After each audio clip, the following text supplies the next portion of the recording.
ব্যবস্থার প্রতি একটা অনীহা অনাস্থা তৈরি করে দেবার কাজ করলো তো তৃণমূল কংগ্রেস পার্টি, করলো করে দেখালো। চোর জোর দোকান কাটা নির্লজ্জ ছায়া দেবে, গায়ে গাছ করলে বলে ছায়া মারছে, আমার কিচ্ছু নেই। নইলে বলুন চাকরি 26,000 চলে গেল, গোটা দুনিয়ার লোককে গাল দিয়ে মরে গেল, শুভেন্দু একটা গাল দিচ্ছে না যে ও বেটাও পয়সা পেয়েছিল তাই এদের চাকরি গেল। বলছে না এদের বিরুদ্ধে লোক দিচ্ছে, এদের বিরুদ্ধে বন্ধক দিয়ে ঋণ নেই ধার নেই, দেখেছেন তো বন্ধক দিয়ে গায়ে আছে তো মর্গেজ রেখে ধার নেই, যখন খুব বিপদে পড়ে যায় তখন ঘরের দলিল বইয়ের গয়না একটুগুলো জমি বন্ধক দিয়ে আর ধার নেই, বলে এই যাত্রায় বাঁচাও, পরে তোমাকে শোধ করে দিয়ে আমার মর্গেজটা আমি হারিয়ে দিই। সেখানে মমতা সেদিনকে মর্গেজ দিয়েছে মোদির কাছে ওর ভাইপোকে বাঁচানোর জন্য। पूछिए सवाल, पूछिए तृणमूल का नेता कर्मी जो लोग हैं, जो लोग हम लोगों का कर्मी नेता लोगों के नाम पर उसका माथे पर इतना सारा केस दिया है, घर से निकाले हैं, उन लोगों के सामने से पैसा लिया है, उसका जमीन से उसको निकाले हैं। पूछिए उन लोगों से कि কি হলো 100 দিনের কাজের টাকাটা, আর এরা যদি 100 দিনের কাজের টাকা বন্ধ করে দিয়েছে তাহলে বিজেপি সরকারটা 100 দিনের কাজটা কেন পশ্চিমবঙ্গে বন্ধ করে দিল? কেন 63 লক্ষ জব কার্ড আমাদের বাতিল হয়ে গেল? কেন গোটা পশ্চিমবঙ্গে ফিরে 100 দিনের কাজ চালু হচ্ছে না? কেন হচ্ছে না? কোনো কথা নেই, না তো নেতাদের পার্টি অফিসে কথা আছে, না তো খবরের কাগজে, না তো টিভির চ্যানেলে। টিভির চ্যানেলে যদি ওইটা কথা হয় তাহলে শোভন বৈশাখীর রং মিলান্তি জামা কাপড়ের খবর বিক্রি হবে না। খবরের কাগজে টিভির চ্যানেলে যদি 100 দিনের কাজের টাকা কারা খেলো, কারা আটকালো, কারা ভুয়ো জব কার্ড করলো আর সেই অজুহাতে কাদের জব কার্ড বাতিল করে দিল, দম যদি থাকে নিউজ মিডিয়া চ্যানেলগুলো আর হাউসগুলো কোন সপ্তাহে একটা দিন শুধুমাত্র পশ্চিমবঙ্গের 100 দিনের কাজে হার হকিকত ইতিহাস আর ভবিষ্যৎ নিয়ে এরা একটা টিভি শো করে দেখাক, এদের টিভি চ্যানেলগুলো মানুষ বন্ধ করে দেবে এদেরকে যদি সত্যি কথা বলতে হয়। কোথায় যাবে পশ্চিমবঙ্গের বেকার ছেলে মেয়েরা, কোথায় যাবে?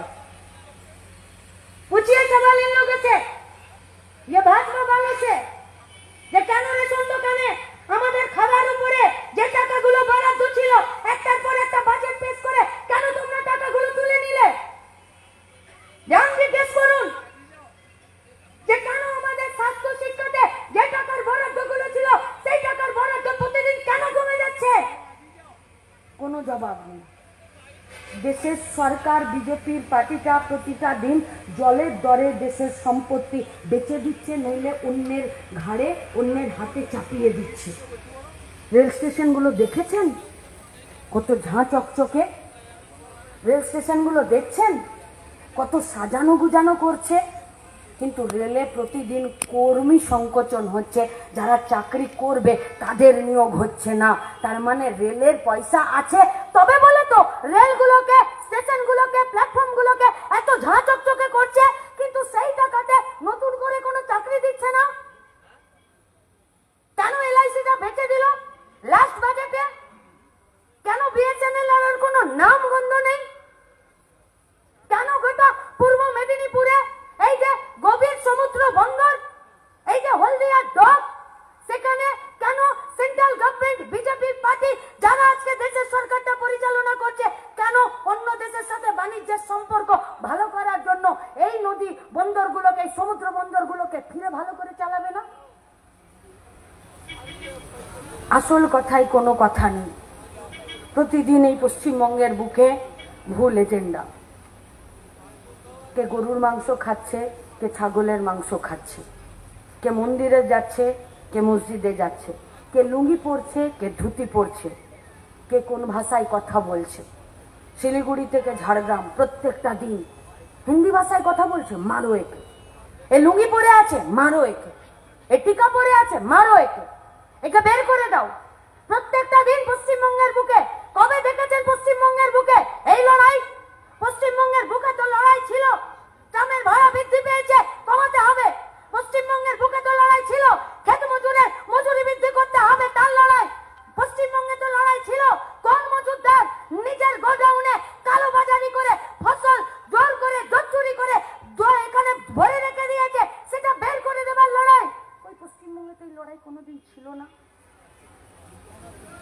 আজ মুর্শিদাবাদে 4 ঘন্টা পুলিশ ফোন করছে পুলিশকে যে আসুন, মেরে ফেললো, কোনো পুলিশ নাই।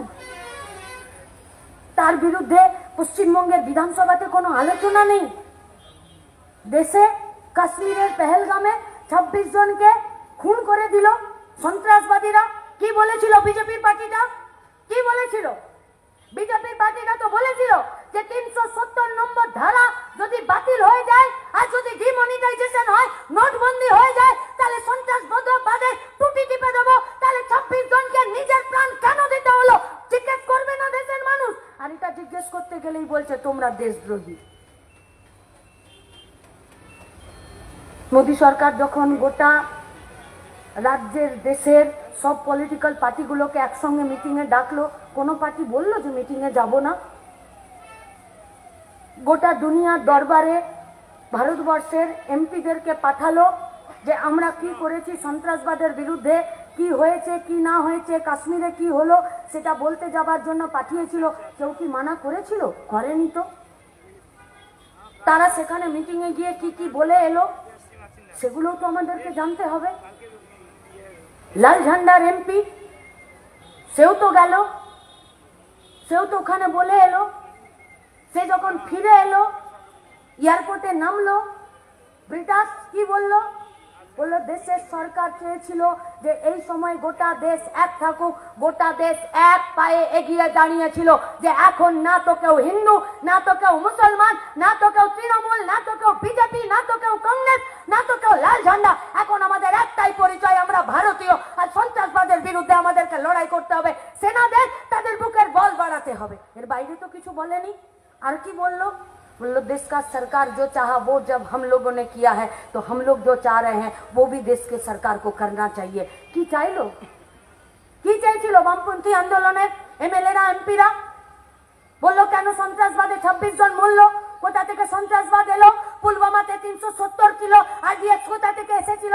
কেন সেনাদেরকে এয়ারলিফট করানো গেল না?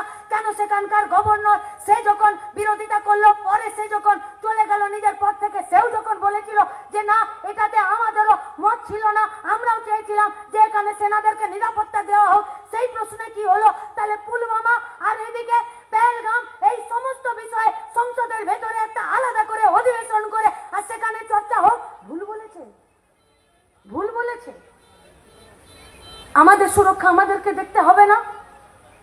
আরে ভারতের সেনা হিটলার পর্যন্ত বলেছিল যে এরকম যদি 2টো গোর্খা রেজিমেন্ট আমি পেতাম তো গোটা দুনিয়াকে আমি দখল করে দেখিয়ে দিতাম। সেই সেনা আমাদের ভারতীয় সেনাতে আছে। সেই সেনা এত দুর্বল হয়ে যায়, কিন্তু প্রত্যেকটা দিন ভারতীয় সেনাকেও তো দুর্বল করার চেষ্টা করছে দেশের সরকার।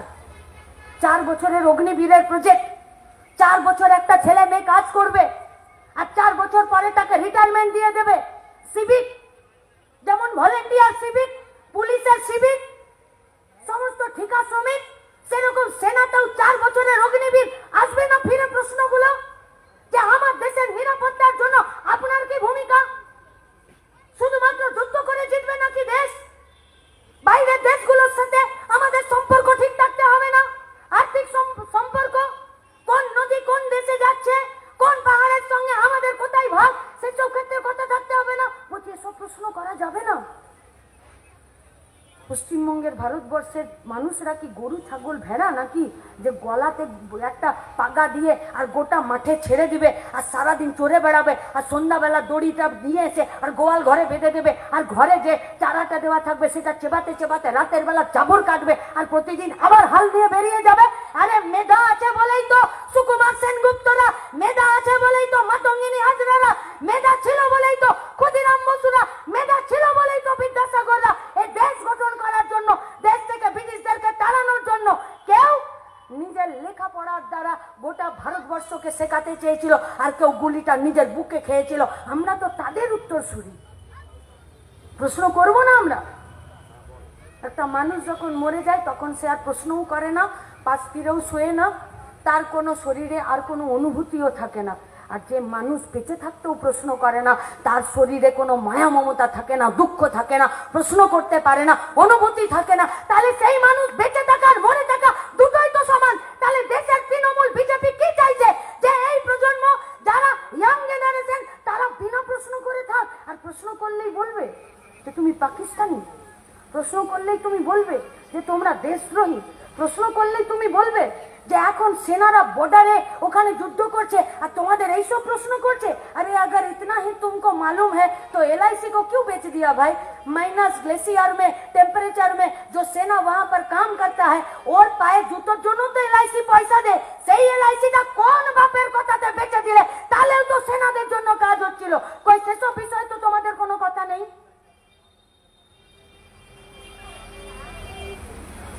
লড়াইয়ের মাটি আমাদের, বহু লড়াই সংগ্রামের পর পশ্চিমবঙ্গ আজ এই জায়গায় দাঁড়িয়েছে। একটা সময় ছিল বীরভূমের ধীরেন লেক থেকে শুরু করে ঝাড়গ্রামের সীতামণি সোরেন, কেউ কান ধরে উদ্বোস করেছিল যে আমি আর বামপন্থী রাজনীতি করব না। আর সীতামণি সোরেনকে নিজের ছেলের লাশ সালকু সোরেনকে 3 দিন দেখতে হয়েছিল, পোকাতে কামড়ে খেয়ে মরেছে। বারাতলার মহিলা নেত্রীকে দেখতে হয়েছিল ধর্ষণের পর গাছে ঝুলছে। নন্দীগ্রামে দেখতে হয়েছিল বামপন্থী রাজনীতি আন্দোলন করে বলে তাকে জ্বলন্ত ইট ভাটায় ফেলে দিয়েছিল। দেখতে হয়েছে পশ্চিমবঙ্গের সেই অবস্থার পরিবর্তনের পর আপনার হাতে কাজ আছে। আপনার দোকানে জিনিসপত্রের দাম কমলো, সৎপথে রোজগারের জায়গা আছে। আপনি কোনো সমস্যায় পড়লে পুলিশ আপনার পাশে এসে দাঁড়াচ্ছে। BLROর অফিস তারা বিনা ঘুষে কাজ করছে, SSC কমিশনটা বিনা ঘুষে কাজ করছে, সরকারি স্কুলগুলোতে কাজ হচ্ছে, সরকারি হেলথ সেন্টারগুলোতে ICDS সেন্টারগুলোতে কাজ হচ্ছে। তাহলে কিসের জন্য পশ্চিমবঙ্গে আমি ভোট দেব আমার ট্যাক্সের টাকায়? পশ্চিমবঙ্গের মাটিতে, দেশের মাটিতে তারা সরকার চালাবে, অথচ আমাদের উপরে বুলডোজার চালিয়ে দেবে। আজকে নতুন করে প্রশ্নগুলো তো উঠে আসছে, আর সেই প্রশ্নগুলোকে নিয়ে সমাবেশের মঞ্চ থেকে সম্মেলনের মঞ্চে আমরা কথা বলতে চাইছি। নিয়ত এক, চাকরি না দেবার, উদ্দেশ্য এক, সরকারি শিক্ষা ব্যবস্থাকে শেষ করে দেবার। লক্ষ্য এক, ভারতবর্ষের সরকার, দেশের সরকার, এই রাজ্যের সরকার প্রতিটা দিন গরিব মানুষের কাছ থেকে আস্তে আস্তে নিজের হাতটা তুলে নিচ্ছে। মানুষ আজকে দিশেহারা, কি খাবো, কি পরবো, কোথায় গতর খাটাবো, কে আমার শ্রমের দাম দেবে, কে আমার ভবিষ্যতে নিরাপত্তা দেবে, পশ্চিমবঙ্গের পরিযায়ী শ্রমিকরা বেঁচে থাকবে নাকি মরে যাবে? তাহলে যখন এই ব্যতিব্যস্ত অবস্থা, অস্থির পরিস্থিতি, তখন আমাদেরকে মন্দির দেখিয়ে দিচ্ছে, তখন আমাদেরকে মসজিদ দেখিয়ে দিচ্ছে। রাজ্যের এবং দেশের যুব সম্প্রদায়কে ঠিক করতে হবে, আমাদেরকে ঠিক করতে হবে। এই প্রজন্মের, এই ভবিষ্যৎ প্রজন্মের 15 থেকে 40 বছর বয়স যাদের, আমাদেরকে ঠিক করতে হবে আমরা কি করব। ওই বন্যায় ভেসে যাব নাকি স্রোতের প্রতিকূলে দাঁড়ানোর জন্য নিজের পায়ের নিচের জমি শক্ত করে গলা শিরা ফুলিয়ে নিজেদের কাজটা নিজেরা ঠিক করে যাব। তার দাবিতেই তো আমাদের গোটা রাজ্য জুড়ে সম্মেলনগুলো চলছে।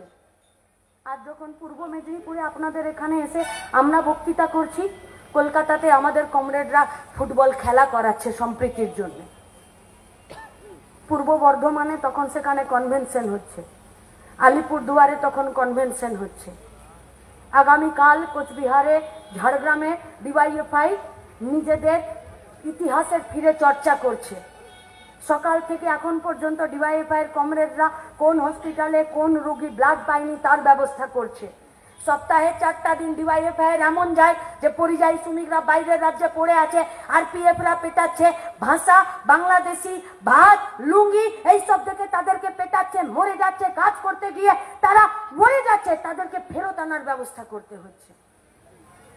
তারপরেও যখন কলকাতার রাস্তায়, উত্তর কন্যার রাস্তায়, পূর্ব মেদিনীপুরের জেলা পরিষদের অভিযানে যখন আমরা রাস্তায় দাঁড়াই, তখন এই পুলিশ আর সিভিক ভলেন্টিয়াররা বীরপুঙ্গব হয়ে আমাদের উপরে লাঠি উঁচিয়ে আসে।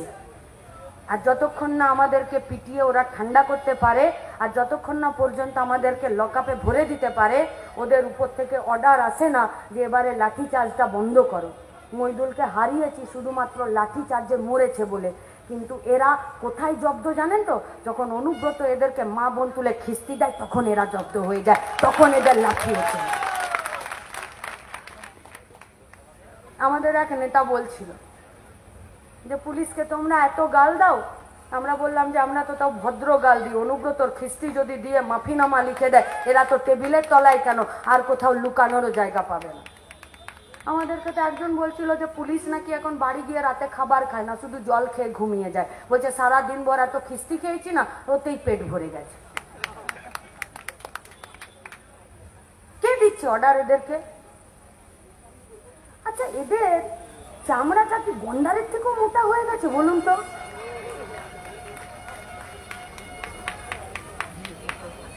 আমাদেরকে যদি রাস্তায় হাঁটতে যেতে কেউ যদি ঠেলে দেয় তো তার কলার আমি ধরে নেব। আর আমার মা বউকে গাল দিল, এরা কেমন চুপচাপ বসে আছে। এদের হিম্মত হলো না অনুব্রতর গলায় গামছা দিয়ে হিড় হিড় করে টেনে নিয়ে লকআপে ভরে দেবার। এদেরকে কেউ ভরসা করতে পারবে? এদের যত জুলুমবাজি কার উপরে? বাইকওয়ালাদের উপরে। এদের যত জুলুমবাজি কাদের উপরে? টোটো চালকদের উপরে। এদের যত জুলুমবাজি কাদের উপরে? দীঘাতে যারা ঘুরতে আসবে তাদের উপরে। এদের যত জুলুমবাজি তাদের উপরে। কাদের উপরে? যারা ট্রাক চালাবে, পিকআপ ভ্যান চালাবে তাদের উপরে। পায়ে জুতো পরেছো কিনা, কোমরে বেল্ট পরেছো কিনা, ভেতরে জাঙ্গিয়া পরেছো কিনা, সব চেক করবে। আর সব চেকের পরে বলবে যে তোমার মানি ব্যাগে গান্ধীজি আছে কিনা আগে দেখাও, তারপরেও যদি কিছু বলবে তো নীল সাদা না নীল গুলো পরে থাকা মানে সিভিক গুলো বলবে আপনি একবার স্যারের সঙ্গে দেখা করে নাও। স্যারকে না গাছের তলায় বসে ফেসবুক করছে, ফেসবুক করে বেড়াচ্ছে। আর নীলগুলো যেগুলো দাঁড়িয়ে থাকে আমাদেরই ঘরের ছেলেপুলেরা, আমাদেরই সব ভাই বন্ধুরা, এরা তো নিজেদেরকে মনে করে যে আমি আইএস এর বেটা, আমাকে আর কে কি করতে পারবে। আর ও জানেই না যে ওর নিয়োগেরই কোনো কাগজ নাই। আছে কাগজ? আজকে এই সমাবেশের পর সন্ধ্যাবেলায় যদি পাড়ায় কোনো সিভিককে জিজ্ঞেস করেন, যদি ভালো সম্পর্ক আছে তোকে 2 কাপ চা খাওয়ান আর একটা সিঙ্গাড়া খাইয়ে দিন। খাইয়ে আর বলুন যে ভাই কি কি পড়ে সিভিকের পরীক্ষা দিয়েছিলি বলতো, আগের বছর আমিও সিভিকে হব, তার জন্য পড়বো আর পরীক্ষা দেব। যদি না চাটা ফেলে আর আদা সিঙ্গাড়া খেয়ে উঠে চলে যায়, দেখে নেবেন না পরীক্ষা আছে, না ইন্টারভিউ আছে, না কি আছে, শুধু নেতাদের সুপারিশ আছে। কত বেতন? 9,000 টাকা বেতন। কি করে? যখন বামপন্থীরা আন্দোলন করবে তখন লাঠি নিয়ে উঠিয়ে যাবে। আর কি করবে? ট্রাকওয়ালাদের উপরে জুলুমবাজি করবে। আর কি করবে? যারা রাস্তায় গাড়ি নিয়ে চলছে তাদের জিনা হারাম করে রেখে দিয়েছে এই সিভিক ভলান্টিয়ার। আর এদের না তো রিক্রুটমেন্ট পলিসি আছে, না তো বেতন আছে, না তো এরা রিটায়ারমেন্ট করে গেলে এদের পেনশন আছে। আমরা এদেরকে বলে দিতে চাইছি, শোনেন, এসপি হোক আর মমতা হোক, বেশি কাঁঠাল পাতা খাওয়াচ্ছে বলে তোমাকে পীড়িত করে না, ফেসে গেলে তোমাকেই বলির পাঠা করে দেবে। আনিস খান আর রাজ্যি কর্তা মনে রেখো, মনে রেখো। লড়াইয়ের আন্দোলনের রাস্তাতে এই গায়ে গঞ্জে যারা একদিন তৃণমূল হয়ে মানুষকে পিটিয়েছে, ধরেছে, কেস করেছে, মার দিয়েছে, থানা যদি এদের মাথার উপরে ছাতা না ধরতো এরা পারত করতে? এরা যদি সরকারি অফিসারদের কর্মীদের সাহায্য না পেত এরা 100 দিনের কাজের টাকা দুর্নীতি করতে পারত? পঞ্চায়েতের অফিসে, সমিতির অফিসে যদি সরকারি যারা স্টাফরা আছে এদেরকে যদি হেল্প না করতো এরা আবাস যোজনার ঘর লুটে নিতে পারত? বিএলআর অফিসের লোকজনরা যারা সরকারি কাজ করে, স্টাফরা আছে, তারা যদি তৃণমূলের এই সমস্ত দালালগুলোকে যদি হেল্প না করতো, কারো দম ছিল আমাদের জমিগুলোকে পাট্টার রেকর্ড হওয়া সত্ত্বেও অন্যের নামে করিয়ে দেবার? ছিল না। সরকারে থাকা লোকজনের আজকে 3টে কাজ। 1, চুরির সঙ্গে সাথ দাও, চুরিকে দেখে চুপ থাকো, আর নইলে চুরি করো, এর বাইরে আর কোনো কাজ নেই।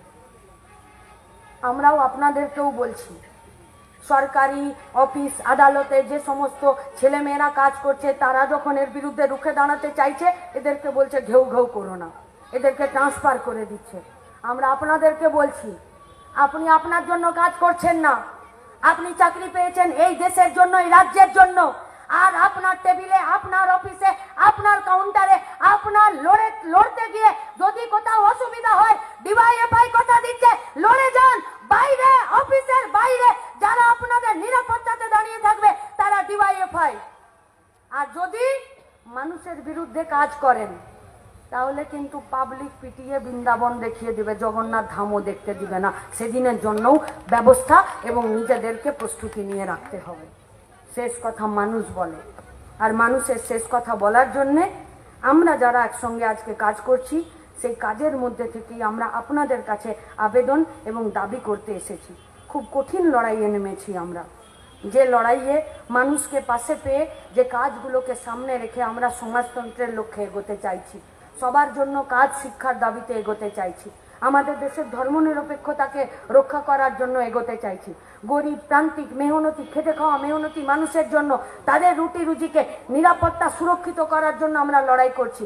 আমাদের গোটা রাজ্যের গোটা দেশের মহিলাদের মেয়েদের নিরাপত্তা, তাদের জীবন তাদের মান সম্মানের নিরাপত্তার জন্য লড়াই করছি। এই লড়াই ডিওয়াইএফআইকে আপনাদেরকে সাহসিকতার সাথে পাশে এসে দাঁড়িয়ে হাত ধরতেই হবে। তাই রাস্তাতেই শেষ দেখা হবে আর রাস্তাতেই শেষ ডিসিশন হবে।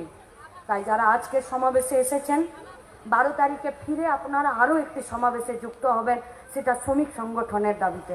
শ্রমিক সংগঠনের সম্মেলনকে সামনে রেখে গোটা পূর্ব মেদিনীপুর জেলা নতুন করে নিজেদের কোমর বাঁধছে, প্রস্তুতি নিচ্ছে। সব থেকে বড় ভয়ঙ্কর আক্রমণের মুখেও দাঁড়িয়ে আছে পূর্ব মেদিনীপুর জেলা। তাই পূর্ব মেদিনীপুর জেলাতে প্রান্তিক গরিব খেটে খাওয়া মেহনতি শ্রমিক, কৃষক, ক্ষেত মজুর, ছাত্র যুবদের জন্য যে লড়াইটা শুরু হয়েছে আজ থেকে প্রায় 20 বছর আগে, আর তার আগে স্বাধীনতার আগে, সেই লড়াইয়ে আপনাদেরকে রাস্তায় থাকার আহ্বান জানিয়ে আমরা আপনাদের কাছে আবেদন এবং প্রত্যাশা রেখে আমার কথা শেষ করছি। ইনকলাব জিন্দাবাদ, ডিওয়াইএফআই জিন্দাবাদ।